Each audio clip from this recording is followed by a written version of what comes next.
ஓம் ஸ்ரீ கருப்பண்ணசாமியே போற்றி போற்றி போற்றி. என் அன்பு குழந்தையே, இன்று இந்த கருப்பண்ணசாமி உனக்கு மிக முக்கியமான ஒரு செய்தியைத்தான் கொண்டு வந்திருக்கிறேன். என் பிள்ளையே, உன் வாழ்க்கையில் நடக்கின்ற சில விஷயங்கள் எல்லாம் உனக்கு சரியாக புரியவில்லை. அது புரிந்து இருந்தால் இந்த வாழ்க்கை உனக்கு காண்பித்த அத்தனை துரோகங்களையும் அத்தனை எதிரிகளையும் நீயாகவே அடையாளம் கண்டிருப்பாய். அதற்கான வாய்ப்புகள் கிடைக்காமல் தான் இந்த வாழ்க்கையில் இன்னமும் நீ புலம்பி தவித்து கொண்டிருக்கிறாய் அல்லவா? நம்மை சுற்றி இருக்கின்ற இவர்கள் என்ன செய்கிறார்கள், நம் வாழ்க்கைக்காக எந்த விஷயத்தை செய்து கொண்டிருக்கிறார்கள் என்று தெரியாமல் நீ இப்போது மிகுந்த மன உளைச்சலுக்கு ஆளாகி நிற்கிறாய் அல்லவா? எவ்வளவுதான் நாம் தெய்வத்தை வணங்கினாலும் வேண்டுதல்களை வைத்தாலும் தெய்வத்திடம் முன்னால் சென்று நாம் நம் கஷ்டங்களை எல்லாம் சொல்லி தீர்த்தாலும் ஏதாவது ஒரு வகையில் நமக்கு எல்லாம் தீர்ந்து விடாதா என்று நீ ஏங்கிக் கொண்டிருக்கிறாய் அல்லவா? என் பிள்ளையே, ஒரு அப்பனாக உன் வாழ்க்கையில் என்னவெல்லாம் நடந்து கொண்டிருக்கிறது என்பது எல்லாம் எனக்கு தெரியாமல் இல்லை. உன்னுடைய வாழ்க்கையில் இப்படியெல்லாம் நடந்து கொண்டிருப்பதற்கு என்ன காரணமாக இருக்கிறது என்பதை நான் ஆராய்ந்து பார்த்தபோதுதான் தினமும் உன் இல்லத்திற்கு வந்து கொண்டிருக்கின்ற ஒரு ஆண் உன்னை பற்றிய ரகசியங்களும் உன் வாழ்க்கையில் நடக்கின்ற ஒவ்வொரு விஷயங்களையும் வெளியில் சொல்லிக் கொண்டிருக்கிறார். அவரினுடைய மனதில் துளி அளவும் நல்ல எண்ணங்கள் இல்லை. அவர்கள் கையில் வைத்திருக்கிற ஒரு பொருள் மூலமாக உன்னை பற்றிய ரகசியத்தை வெளிப்படையாகவே தெரிந்து கொண்டிருக்கிறார்கள். நான் சொல்கின்ற இந்த வாக்கினை முழுமையாக கேட்டு வாழ்க்கையில் நடக்கின்ற விஷயங்களை நீ சரி செய்துவிட வேண்டும். ஏனென்றால் இதையெல்லாம் ஆரம்பத்திலேயே நீ சரி செய்ய முடியாமல் போய்விட்டால் அதுவெல்லாம் உனக்கு மிகப்பெரிய துன்பங்களை எதிர்காலத்தில் கொண்டு வந்து கொடுக்கும் என்பதை நீ மறந்து விடாதே. என் பிள்ளைக்கு சில நேரங்களில் இந்த வாழ்க்கை கொடுக்கின்ற கஷ்டங்களை எல்லாம் பார்த்தால் இந்த வாழ்க்கையே வேண்டாம் என்று உனக்கு ஓடிவிட தோன்றுகின்றதல்லவா? இதற்கு மேலும் இந்த வாழ்க்கை நமக்கு எதற்கு என்கின்ற எண்ணமும் உனக்கு வந்து விடுகிறது. ஆனால் உன் அப்பன் என் முன்னால் தோன்றும் போது மட்டும் உனக்கான நம்பிக்கை எங்கே துளிர்க்கிறது அல்லவா? என் தங்கமே, உன்னை நிச்சயமாக இப்படிப்பட்ட கஷ்டங்களிலிருந்து நான் மீட்டெடுப்பதற்காகத்தான் இன்று உன்னிடத்தில் பேசிக்கொண்டிருக்கிறேன் என்பதை நீ மறந்து விடாதே. இந்த வாழ்க்கையில் உன்னை ஆட்டி படைத்த அத்தனை பிரச்சனைகளுக்கும் காரணமானவர்கள் உன்னோடு உடன் இருப்பவர்கள்தான் என்பதை நீ மறந்து விடாதே. இந்த அப்பன் சொல்லும் போதே அவர்களை எல்லாம் நீ அடையாளம் கண்டிருப்பாய் அல்லவா? அவர்களுக்காகவெல்லாம் நீ வருந்தாதே. உனக்கு இப்படிப்பட்ட துரோகத்தை செய்ததற்கு அவர்களுக்கான தண்டனை என்பது நிச்சயமாக கிடைக்கத்தான் போகிறது. என் பிள்ளையே, இவர்களை பற்றியெல்லாம் நீ சிந்திக்கும் பொழுது உன்னை அறியாமலேயே உன்னுடைய மனது படபடக்கிறது.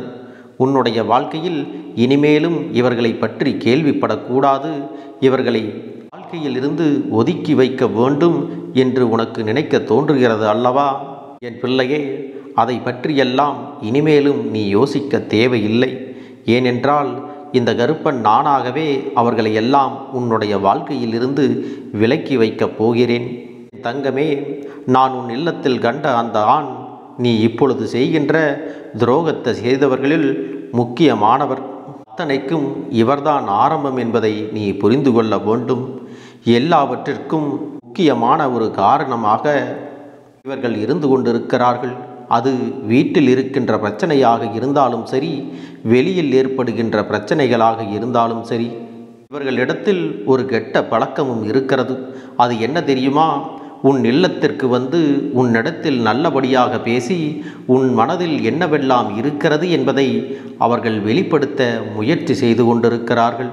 அந்த நேரத்தில் அவர் உன் இல்லத்திற்கு வரும்போது தன்னுடைய கைபேசியை அழைத்து என்னென்ன பேசுகிறாய் என்பதையெல்லாம் மற்றவர்களுக்கு வெளிச்சம் போட்டும் காட்டிக் கொண்டிருக்கிறார்கள்.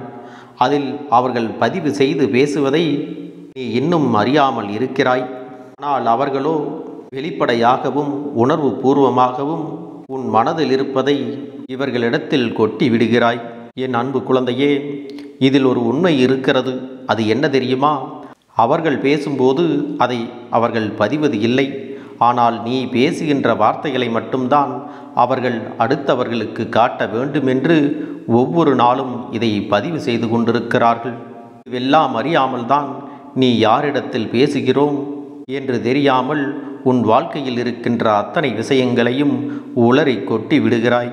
இதற்காகத்தான் இந்த கருப்பண்ணசாமி உன்னிடத்தில் மீண்டும் மீண்டும் எடுத்துச் சொல்லி இருக்கிறேன். வாழ்க்கையில் எப்பொழுதும் நல்ல மனிதர்களைத்தான் நம்ப வேண்டும். இது போன்ற கெட்ட எண்ணங்களை கொண்ட மனிதர்களை நீ தேவையில்லாமல் நினைத்து வருந்துவதை விட இவர்களை எல்லாம் உன் வாழ்க்கையை விட்டு விலக்கி வைப்பதுதான் நல்லது. இப்பேற்பட்ட குணங்களை கொண்ட இவர்கள் இந்த வாழ்க்கையில் அவர்களுக்கான சூழ்நிலைகள் கிடைத்து விட்டால் உனக்கு எதிராக எதை வேண்டுமானாலும் சாதித்து காட்டுவார்கள் என்பதை நீ மறந்து விடாதே. தங்கமே, இந்த வாழ்க்கையில் உனக்கு நடக்கின்ற விஷயங்கள் எல்லாம் உடனடியாக வேண்டுமானால் தெரியாமல் போகலாம். ஆனால் நிச்சயமாக இதுவெல்லாம் நீ அறிந்து கொள்வாய். அப்பொழுது ஆம், நம் அப்பன் அன்றே சொன்னார், நாம் தான் இதையெல்லாம் கவனிக்கவில்லை என்று உனக்குள்ளே சொல்லிக்கொண்டு கண்ணீர் சிந்தி நிற்கப் போகிறாய். அப்பன் இப்படி சொல்லிவிட்டேன் என்பதற்காக உன் இல்லத்திற்கு வருகின்ற அத்தனை பேரையும் நீ சந்தேகப்பட வேண்டிய அவசியம் இல்லை.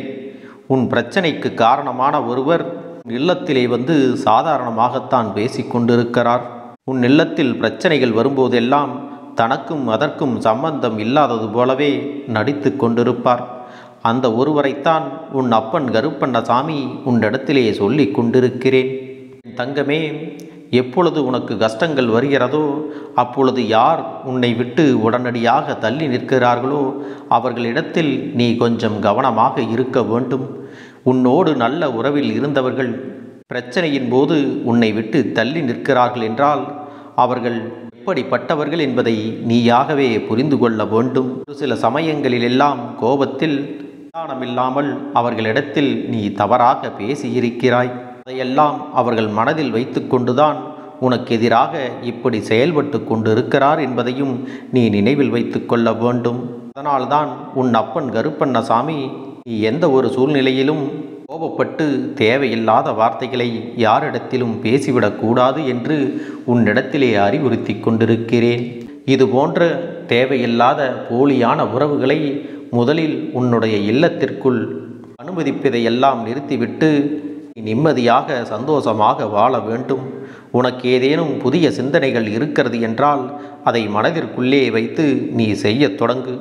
ஒருவரிடத்தில் அதையெல்லாம் சொல்லிவிட்டால் நிச்சயமாக எப்படியும் வெளியில் சென்றுவிடும் என்பதை நீ புரிந்து கொண்டாலே போதும். இந்த வாழ்க்கை இதுநாள் வரையிலும் உனக்கு கற்றுக் கொடுத்த விஷயங்களை ஒரு பாடமாக எடுத்துக்கொண்டு மீதம் இருக்கின்ற வாழ்க்கையை நீ சந்தோஷமாக வாழ வேண்டும்.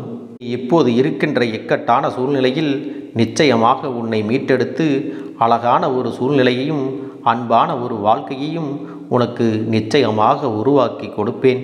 என் அன்பு பிள்ளைக்கு இந்த கருப்பண்ணசாமியின் ஆசீர்வாதங்களும் அன்பும் துணையும் என்றென்றைக்கும் முழுமையாக கிடைத்து கொண்டே இருக்கும்.